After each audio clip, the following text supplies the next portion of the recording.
Bismillahirrahmanirrahim. Assalamualaikum warahmatullahi wabarakatuh.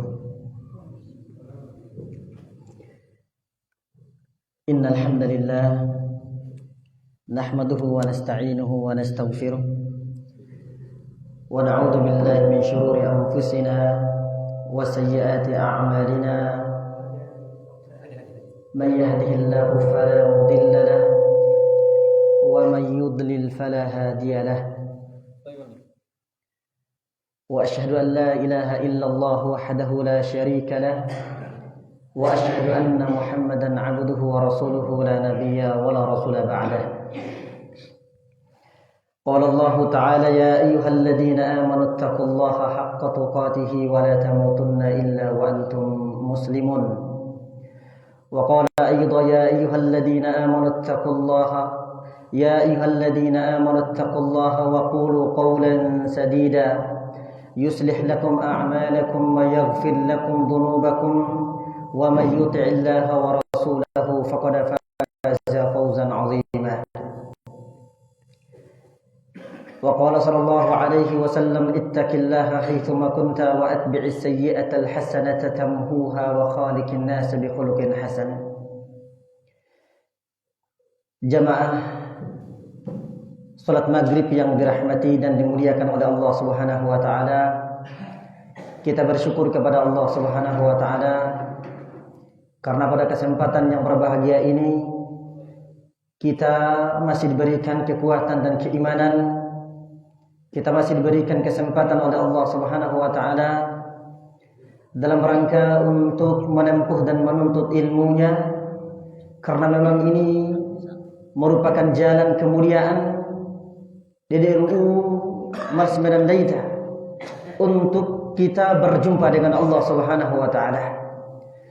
Dan orang-orang yang senantiasa memiliki ilmu agama, pada saat mereka ingin melangkah kepada sesuatu yang dilanggar ataupun sesuatu yang dilarang oleh Allah Subhanahu wa taala, maka ilmu tersebut akan mengingatkan mereka. Begitupun juga tatkala mereka ingin melangkah kepada jalan yang benar, ingin melangkah kepada ketaatan kepada Allah Subhanahu wa taala, maka ilmu tersebutlah yang akan memberikan support ataupun semangat untuk melakukan ketaatan tersebut. Maka ilmu inilah yang menyetir ataupun yang mengarahkan kita. Pada saat ilmu tersebut tertancap kuat di dalam tubuh kita, di dalam hati kita, maka di setiap ucapan kita, langkah kita, seluruh perbuatan kita, kita melakukannya di atas ilmu. Jamaah sekalian yang dirahmati dan dimuliakan oleh Allah Subhanahu wa taala, di dalam beragama kita dituntut oleh Rasulullah sallallahu alaihi wasallam untuk mengikuti jejak ataupun sunnah yang dibawa oleh Rasulullah sallallahu alaihi wasallam.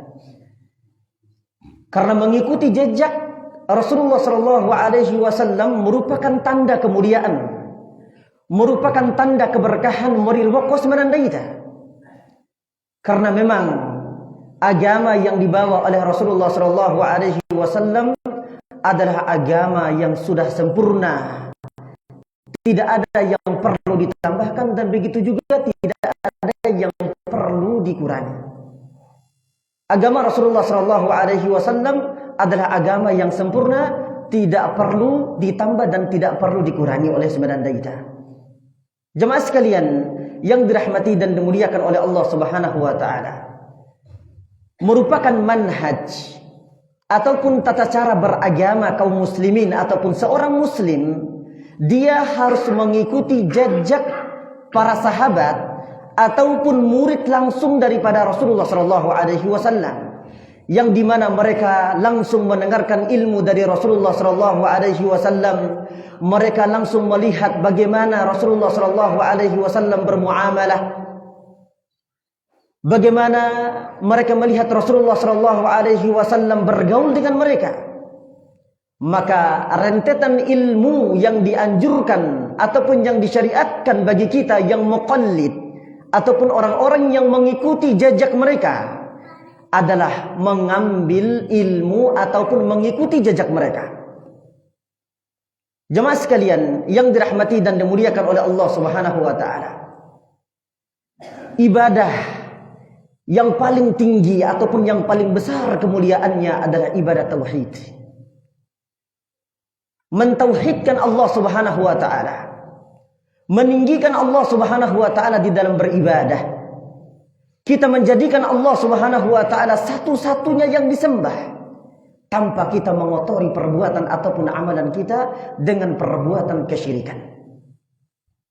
Jemaah sekalian yang dirahmati dan dimuliakan oleh Allah Subhanahu wa taala. Pada pertemuan kali ini kita akan mengupas ataupun akan membahas tentang keutamaan tauhid dan bahayanya perbuatan kesyirikan. Jemaah sekalian yang dirahmati dan dimuliakan oleh Allah Subhanahu wa taala. Sebelumnya kita harus mengetahui apa sih makna bahasa daripada tauhid itu. Makna bahasa ataupun secara bahasa yang berkaitan dengan masalah makna tauhid ini adalah dari kata wahhada yuwahhidu tauhidan, yang artinya adalah kita mensatukan ataupun kita mensatukan sesuatu. Kemudian makna secara istilah adalah ifradullahi subhanahu wa ta'ala bima yakhussu bihi minar rububiyyah wal uluhiyyah wal asma'us sifat. Kita mensatukan Allah Subhanahu wa ta'ala apa-apa yang dikhususkan oleh Allah Subhanahu wa ta'ala untuk dirinya, baik itu dari rububiyahnya, begitupun juga dengan uluhiyah, begitupun juga dengan al-asma' was sifat. Nanti kita akan membicarakan apa makna rububiyah, apa makna uluhiyah, dan apa makna asma' was sifat. Maksud daripada tauhid itu adalah kita menjadikan Allah sebagai Rabb kita yang harus kita sembah. Kita meninggikan Allah Subhanahu wa ta'ala, menjadikan seluruh ibadah kita hanya tertuju kepada Allah Subhanahu wa ta'ala, tanpa kita membelokkan ibadah kita kepada selain Allah Subhanahu wa ta'ala. Jemaah sekalian yang dirahmati dan dimuliakan oleh Allah Subhanahu wa ta'ala, dan bahkan ini merupakan misi ataupun tujuan semenandaita diciptakan oleh Allah Subhanahu wa ta'ala. Tujuan semenandaita diciptakan oleh Allah Subhanahu wa ta'ala untuk beribadah, untuk mentauhidkan Allah Subhanahu wa ta'ala.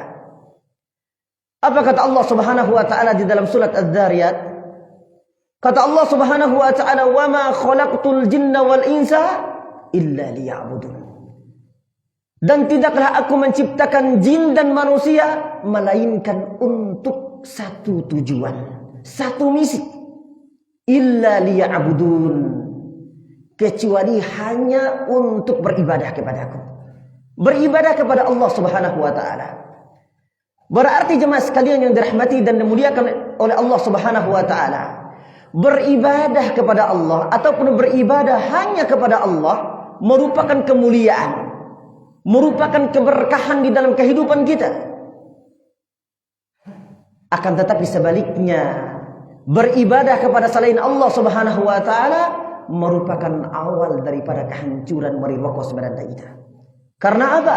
Karena semenandaita menduakan Allah Subhanahu wa ta'ala di dalam beribadah.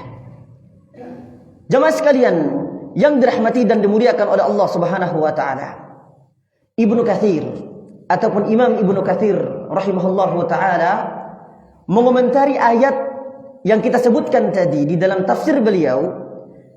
Kata beliau, yaitu tujuan mereka aku ciptakan adalah, ini kata Allah ya, untuk aku perintahkan untuk beribadah kepadaku. Ya. Bahkan ataupun bukan karena aku membutuhkan mereka.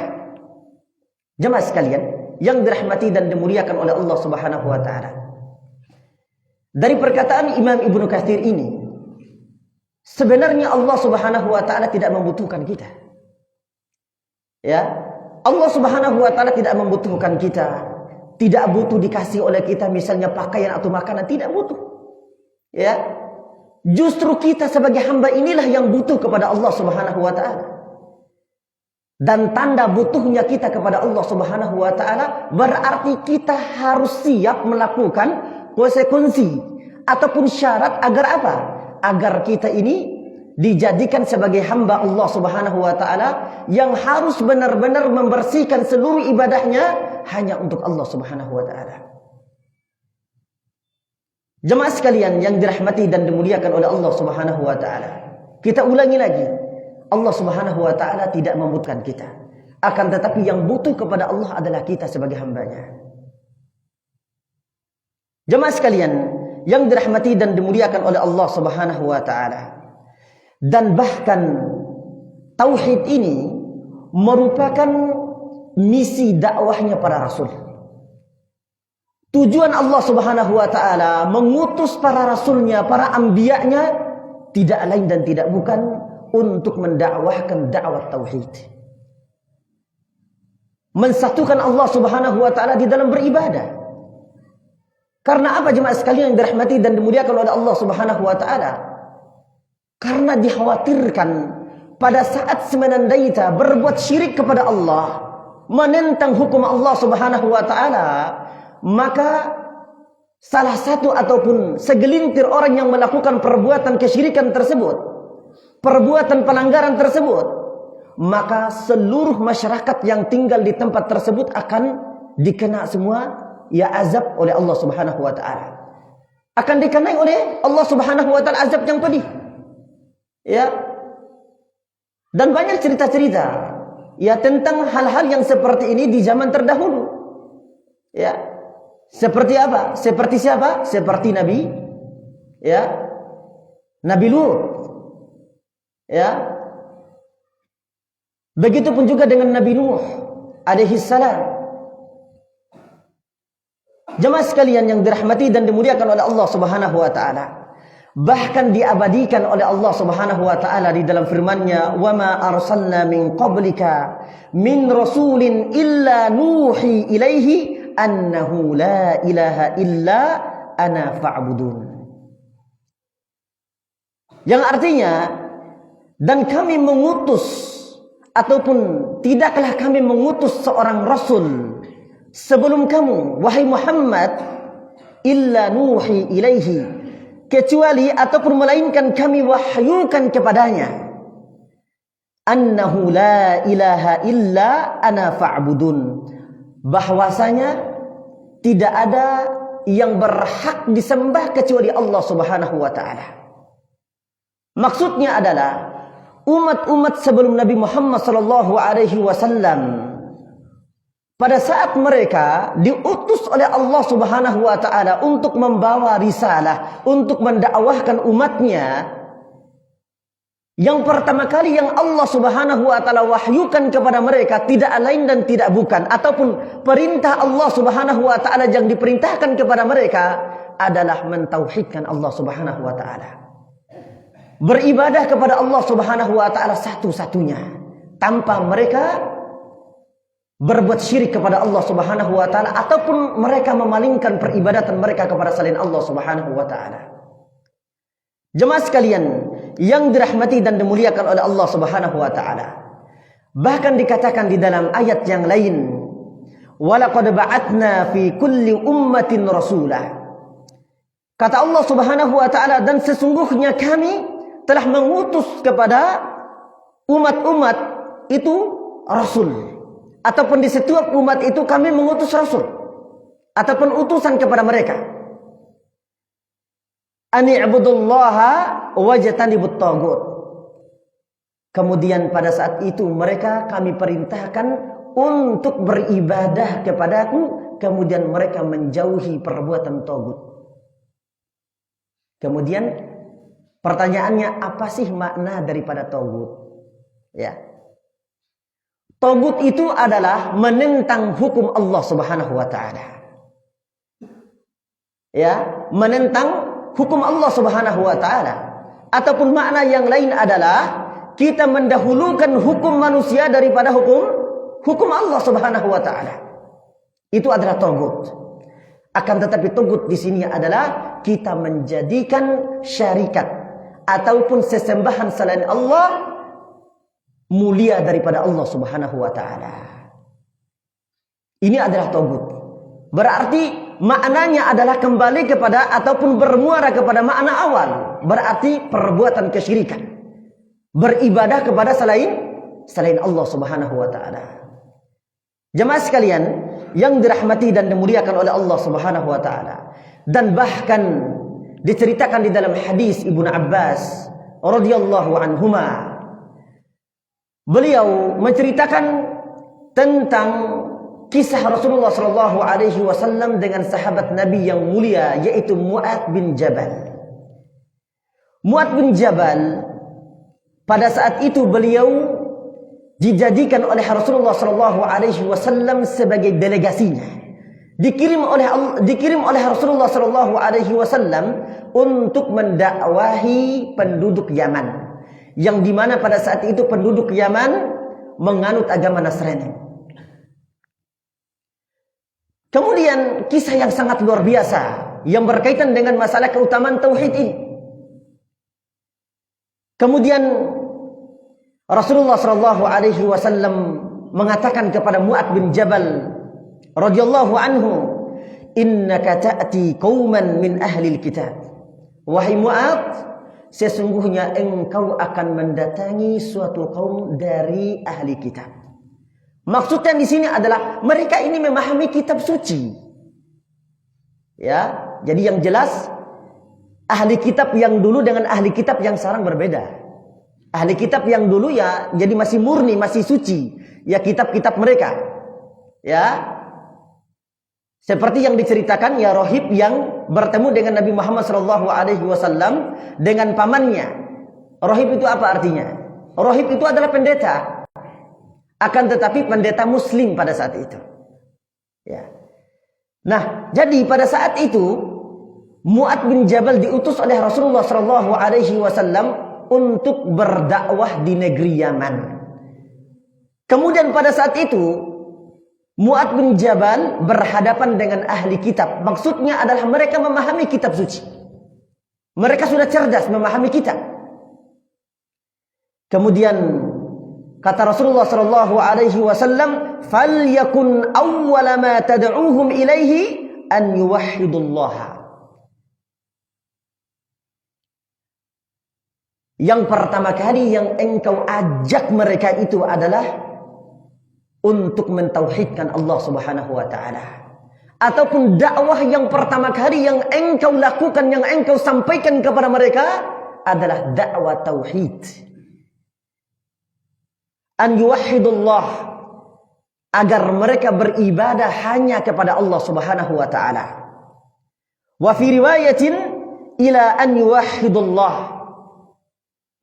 Fa idza 'arafu dzalika, apabila mereka telah mengetahui tentang beribadah hanya kepada Allah, tentang bertauhid kepada Allah Subhanahu wa taala, baru diajarkan salat. Baru diajarkan salat. Jemaah sekalian yang dirahmati dan dimuliakan oleh Allah Subhanahu wa taala. Oleh karena itu, sangatlah penting dakwah tauhid ini. Karena di umat-umat kita sebelumnya telah diceritakan di dalam Al-Quran, telah diceritakan di dalam hadis-hadis Rasulullah sallallahu alaihi wasallam tentang mereka memulai dakwahnya di atas tauhid ini. Karena apa jemaah sekalian dirahmati dan dimuliakan oleh Allah Subhanahu wa taala? Percuma kita melakukan ibadah. Kita melakukan ibadah tanpa ada henti-hentinya. Akan tetapi kita memalingkan ibadah kita kepada selain Allah, percuma ibadah kita. Penting kita singgung untuk mentauhidkan Allah Subhanahu wa taala. Ya. Karena memang ibadah yang paling tertinggi itu adalah mentauhidkan Allah. Kita merasa diri bahwasanya kita ini tidak memiliki kekuatan, kita tidak punya kekuatan kecuali kekuatan Allah. Kita tidak bisa melangkah untuk kehidupan yang selanjutnya kecuali dengan izin Allah. Kecuali dengan dengan izin Allah Subhanahu wa taala. Oleh karena itu jemaah sekalian yang dirahmati dan dimuliakan oleh Allah Subhanahu wa taala, kita harus mengajarkan keluarga ataupun anak-anak dan istri kita untuk mentauhidkan Allah Subhanahu wa taala. Karena ini merupakan anjuran ataupun perintah di dalam agama kita. Dan bahkan ini juga tertera di dalam surat Luqman. Luqman alaihi salam memerintahkan anaknya ataupun nasihat yang beliau sampaikan yang pertama kali kepada anaknya apa? Nasihat tauhid. Bukan nasihat untuk mencari dunia, bukan nasihat untuk mengerjakan sholat, ya, bukan nasihat untuk bertakwa, tidak. Nasihat untuk mentauhidkan Allah. Percuma kita bertakwa, akan tetapi di sisi lain kita berbuat syirik kepada Allah. Percuma ketakwaan kita. Ya. Percuma kita bersujud di lain waktu, akan tetapi di lain waktu kita meminta kepada selain Allah, meminta keberkahan dari manusia. Ya. Ataupun menjadikan manusia lebih mulia daripada Rasulullah sallallahu alaihi wasallam. Ataupun sekarang ini banyak fenomena-fenomena di akhir zaman ini jemaah sekalian yang dirahmati dan dimuliakan oleh Allah Subhanahu wa taala. Ada segelintir orang yang mengatakan bahwasanya ataupun mereka yang merasa suci, ya, mereka yang merasa suci dari dosa, akan tetapi dari zahirnya mereka ini adalah orang-orang munafik sebenarnya. Orang-orang yang membawa agama ataupun orang-orang yang membawa ataupun yang mengklaim bahwasanya mereka ini dari keluarga Rasulullah. Akan tetapi setelah kita cek perbuatan yang mereka lakukan jauh daripada hadis-hadis yang diarahkan oleh Rasulullah SAW. Dan bahkan akhir-akhir ini kita banyak menemukan bisnis agama. Bisnis agama. Di kota-kota besar sana, ya, banyak sekali ya ajang ataupun bisnis-bisnis agama ini. Mereka mendatangi kuburan-kuburan keramat. Kemudian mereka menjanjikan orang-orang yang datang kepada kuburan tersebut keberkahan. Ataupun segala keinginan mereka akan tercapai misalnya. Ini perbuatan kesyirikan. Untuk apa kita pergi meminta kepada mayit?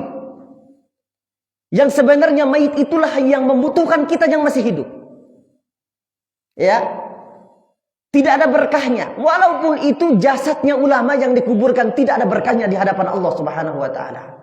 Kalau sudah meninggal dunia, berarti kita yang masih hidup mendoakan dia. Bukan kita yang meminta keberkahan dari mayit. Ini perbuatan kesyirikan, bahkan syirik besar. Ya, kita mendahulukan peribadatan ataupun kita meminta kepada selain Allah. Akan tetapi banyak manusia sekarang ini, ya, yang mengkaburkan pemahaman-pemahaman yang benar ini kepada manusia. Ya. Kami tidak meminta kepada mayit, akan tetapi, ya, kami mengingat bahwasanya mayit ini adalah orang soleh, mayit ini adalah ulama.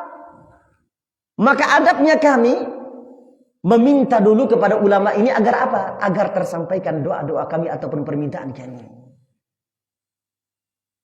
Bagaimana mungkin dia bisa menyampaikan permintaan kita yang masih hidup? Ya. Sedangkan dia itu membutuhkan kita yang masih hidup. Ya. Ini logika sederhana sebenarnya, ya. Logika sederhana. Akan tetapi ini dimanipulasi sama mereka-mereka yang ingin apa? Yang ingin mendapatkan keuntungan dari hal-hal yang seperti ini. Ini banyaknya di kota-kota besar. Ya. Contohnya misalnya, ya, ada orang yang ingin masuk di militer misalnya. Nah, jadi diarahkan oleh orang-orang di kampungnya, udah pergi kepada si fulan. Si fulan ini orang yang pintar dan sebagainya. Ya. Kemudian ditiuplah air tersebut, kemudian disuruh datangin, bahkan di Jawa sana, bapak-bapak yang dirahmati dan dimuliakan oleh Allah Subhanahu wa taala, di sana ada kuburan keramat. Kuburan keramat tersebut, ya, dijaga oleh beberapa kiainya. Kemudian setelah datang orang-orang, ya, itu harga air tersebut sesuai dengan kualitas permintaan. Nah, ini ya sangat dikasihanin ya. Sesuai dengan kualitas permintaan. Kalau orang ini ingin meminta jabatan, ya jadi ada tarif tersendiri. Ya, ada penentuan harga tersendiri. Ya. Seperti misalnya saya ingin menjadi tentara. Coba tiupkan air tersebut dengan doa-doa ataupun dengan jambi-jambi Anda. Ya, kemudian nanti mereka akan menentukan harganya. Harga air satu botol dikit, ya, ada yang harga 60 juta. Ya. Dan kok dah karamidat jago aku upawura 5 buraki. Harga ya karukumi coba buat asa ede kemudian benda piti 60 juta. Belum tentu dia ede lolos jadi tentara atau polisi. Ada juga yang minta dicepatkan jodoh dan sebagainya. Begitupun juga dengan tarif yang berbeda. Nah, jemaah sekalian yang dirahmati dan dimuliakan oleh Allah Subhanahu wa taala, ini penipuan. Jangan dipercaya. Kalau ada orang-orang yang seperti ini, tinggalkan. Ya, tinggalkan. Sebenarnya pemikiran yang sederhana, kalau ada orang-orang yang seperti ini, itu tidak membutuhkan dalil sebenarnya. Tidak membutuhkan dalil. Ya. Jadi mereka ini ingin mencari uang. Nah, oleh karena itu jemaah sekalian yang dirahmati dan dimuliakan oleh Allah Subhanahu wa taala, dengan kita memahami ilmu tauhid ini, dengan kita memahami ilmu agama, kemudian kita ya menjadikan Allah Subhanahu wa taala sebagai tempat untuk berdoa, tempat untuk meminta, tempat untuk bergantung, ya, maka tidak ada lagi kerisauan ataupun kegelisahan di dalam kehidupan kita. Kehidupan kita terus akan dituntun oleh Allah Subhanahu wa taala. Dan sudah menjadi hal yang biasa, kegelisahan ataupun masalah itu pasti ada di dalam kehidupan kita. Ya. Akan tetapi dengan kita mentauhidkan Allah, beribadah hanya kepada Allah, maka Allah Subhanahu wa taala akan menuntun kita kepada jalan yang benar, dan Allah Subhanahu wa taala akan mempersempit hal-hal yang kita tidak inginkan. Jemaah sekalian yang dirahmati dan dimuliakan oleh Allah Subhanahu wa taala. Kemudian makna tauhid. Apa sih makna tauhid? Makna tauhid itu adalah la ma'buda bihaqqin illallah. Tidak ada yang berhak disembah kecuali Allah Subhanahu wa taala. Ini makna daripada tauhid, ya, ataupun makna dari kata la ilaha illallah. Ya, tidak ada yang berhak disembah oleh semenandaita sebagai makhluk Allah kecuali Allah Subhanahu wa taala. Ini makna daripada tauhid. Kemudian supaya kita mendalami untuk memahami makna daripada tauhid itu, kita harus memahami apa? Kita harus memahami rukun daripada tauhid itu sendiri. Apa sih rukun tauhid? Rukun tauhid itu ada 2. Yang pertama adalah an-nafyu. Yang kedua adalah al-itsbat. Apa makna an-nafyu? Dari kata la ilaha illallah. Yang pertama adalah an-nafyu, ya, dari kata la ilaha. Ya, tidak ada illah. Ya, tidak ada illah ataupun tidak ada sesembahan. Ya. Itu adalah penafian. Pokoknya seluruh ibadah yang tidak mengarah kepada Allah itu adalah masuk di dalam masalah apa? Nafi. Peniadaan. Kita meniadakan sesembahan selain Allah Subhanahu wa taala. Kemudian yang kedua adalah illallah. Illallah ini adalah penetapan ataupun al-itsbat. Menetapkan Allah Subhanahu wa taala untuk diibadahi, untuk disembah. Ya. Maka akan bermuara kepada makna tauhid tadi, la ma'buda bihaqqin illallah. Tidak ada yang berhak disembah kecuali Allah Subhanahu wa taala. Ya, kita meniadakan sesembahan selain Allah Subhanahu wa taala dan kita menetapkan bahwasanya Allah lah satu-satunya zat yang kita sembah. Jemaah sekalian yang dirahmati dan dimuliakan oleh Allah Subhanahu wa taala. Kemudian kita masuk di dalam pembagian tauhid.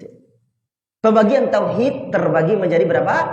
menjadi 3. Ada juga ulama yang membagikannya menjadi 2. Akan tetapi bermuara kepada 3. Yang pertama adalah tauhid rububiyah. Apa sih yang dimaksud dengan tauhid rububiyah?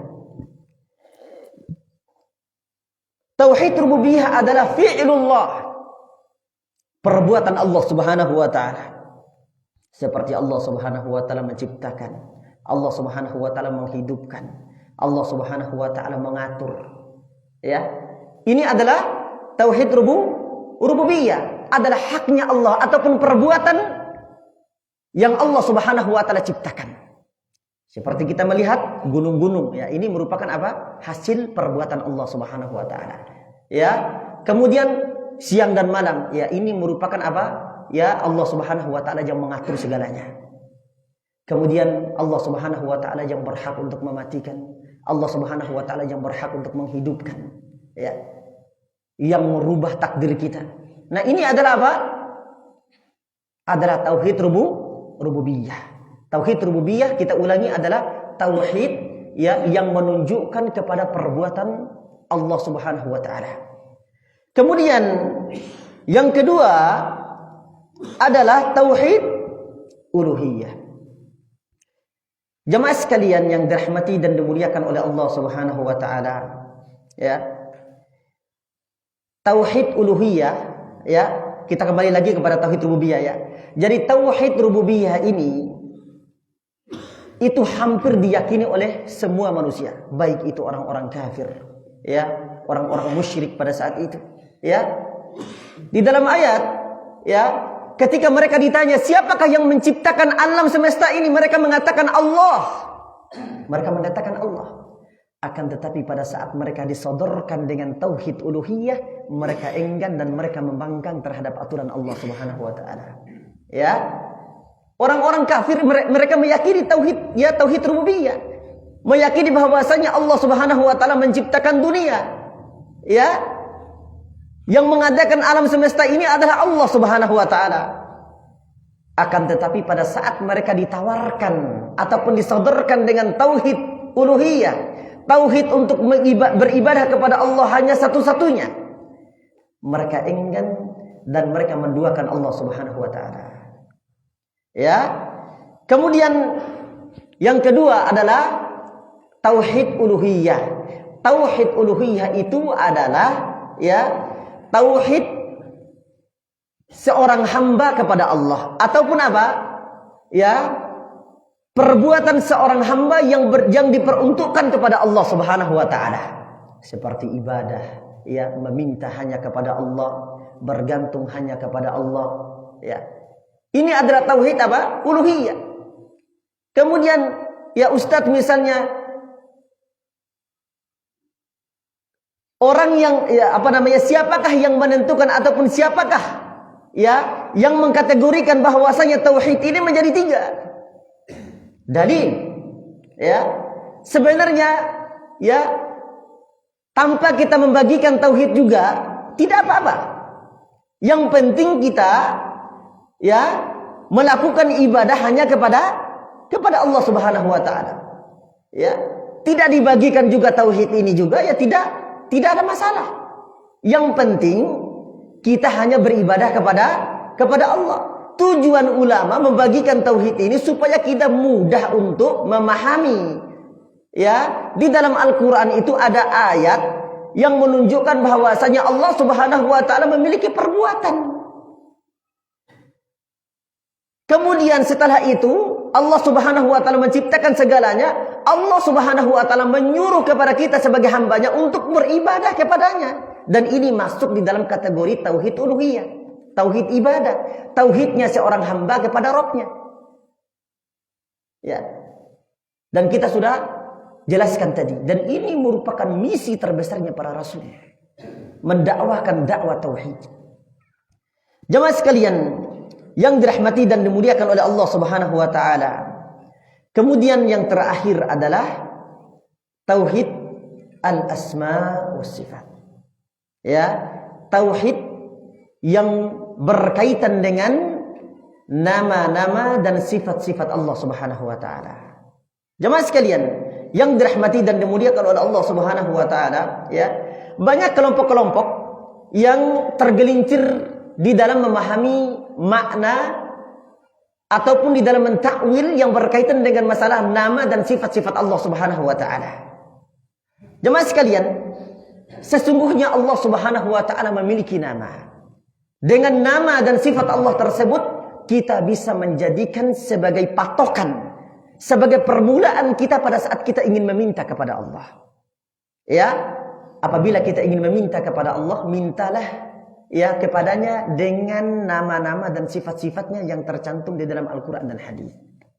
Ya, kalau daita tan esi raho ke rumah berarti au tadi dipaham daita. Berarti daita tak puji ke rumah. Kita memuji Allah Subhanahu wa taala terdahulu, setelah itu kita meminta hajat kita. Itu adab kita di dalam meminta. Ya. Meminta kepada manusia saja ya kita harus memujinya. Bagaimana mungkin kita datang kepada kepala desa misalnya, ya. Kemudian langsung kita minta uang 10 juta untuk perbaikan jalan misalnya. Nah, jadi istilahnya harus kita memuji dulu. Itu manusia. Apalagi dengan Rabb semesta alam. Kita harus memuji. Dengan apa?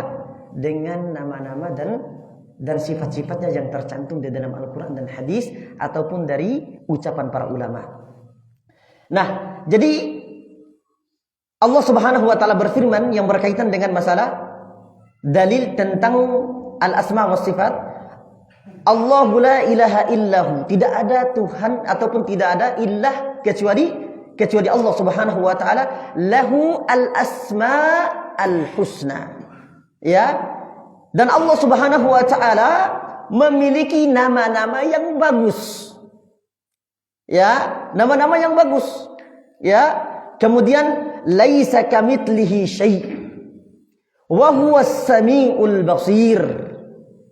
Tidak ada yang sama dengan Allah Subhanahu wa taala. Ya, tidak ada yang sama dengan Allah Subhanahu wa taala. Nah, jemaah sekalian yang dirahmati dan dimuliakan oleh Allah Subhanahu wa taala. Di dalam Al-Qur'an banyak bahwasanya Allah Subhanahu wa taala menyebutkan tangan, menyebutkan melihat dan sebagainya, menyebutkan wujud dan sebagainya. Ya. Jangan sampai kita membayangkan jemaah sekalian, ya, tangan Allah Subhanahu wa taala sama seperti tangan manusia. Ya. Kita harus meyakini bahwasanya Allah Subhanahu wa taala memiliki wujud. Karena apa?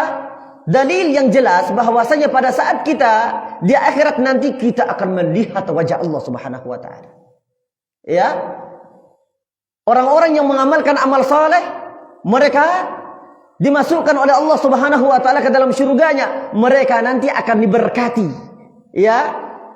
Akan diilhamkan oleh Allah Subhanahu wa taala untuk melihat wajah Allah. Berarti Allah Subhanahu wa taala memiliki wajah.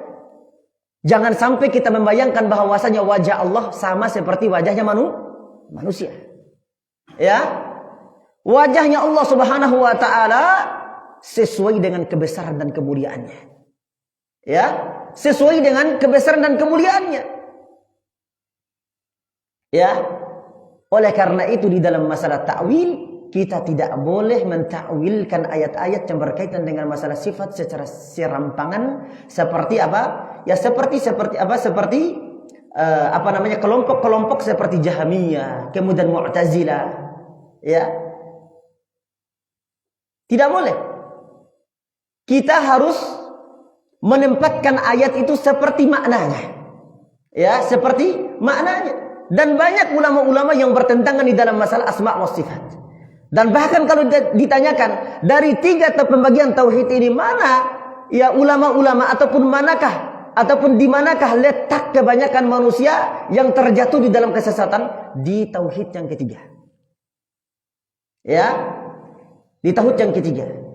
Ya. Jadi insyaallah ya nanti kita akan membahas di pertemuan yang selanjutnya yang berkaitan dengan masalah ya asma wa sifat ini. Ini pembahasan yang panjang lebar. Baik. Kemudian kita masuk kepada pembahasan syirik. Apa sih syirik itu? Ya, kita sudah sebutkan tadi ya beberapa gambaran ataupun muqaddimah ya. Apa sih yang apa makna syirik secara bahasa? Syirik itu bersarikat. Ya. Intinya wa usira ngahi ake ngahi bali ake. Ya. Wa usira ge takedi ge bali takedi. Wati pamae tuwi pakin hidim ake morla hidim ake. Nah itu bersyirikat. Ya. Ataupun menduakan. Taib. Kemudian makna secara istilahnya adalah taswiyatullahi bi ghairillahi fil ibadah.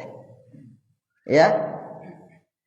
Menyamakan Allah Subhanahu wa taala dengan selainnya di dalam beribadah.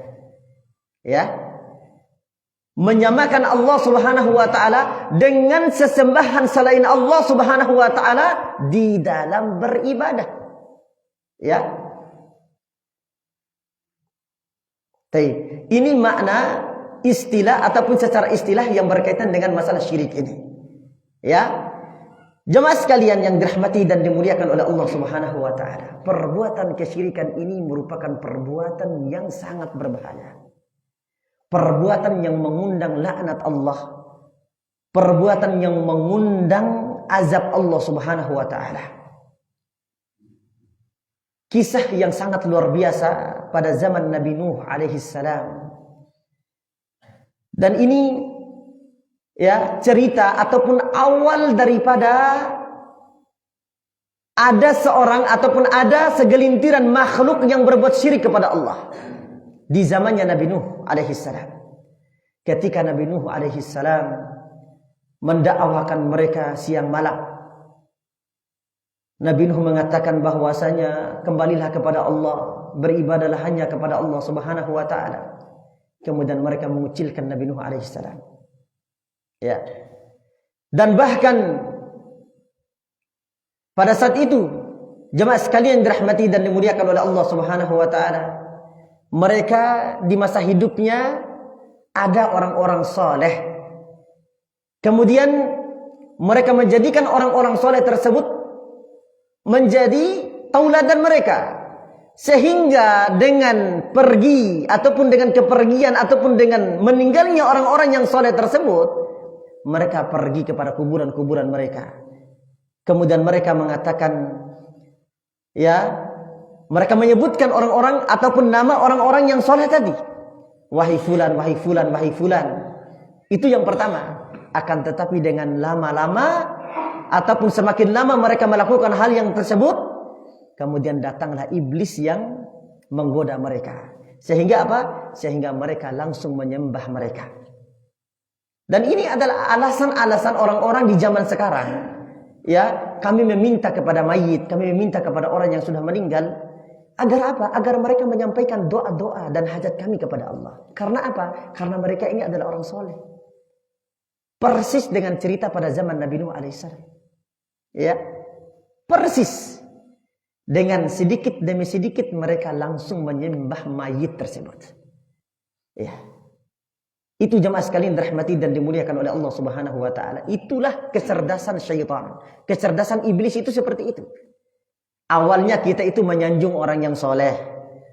Kemudian kita ini mewujudkan dengan apa? Dengan kita membuat patung. Pada saat itu membuat patung. Akan tetapi sekarang ini banyak manusia yang tempelin foto ulama. Ya. Ini orang alim ditempelin di kamar.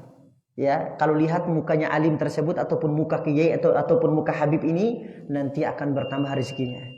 Ya. Nanti akan bertambah rezekinya. Ajan dulu mungkin. Ya.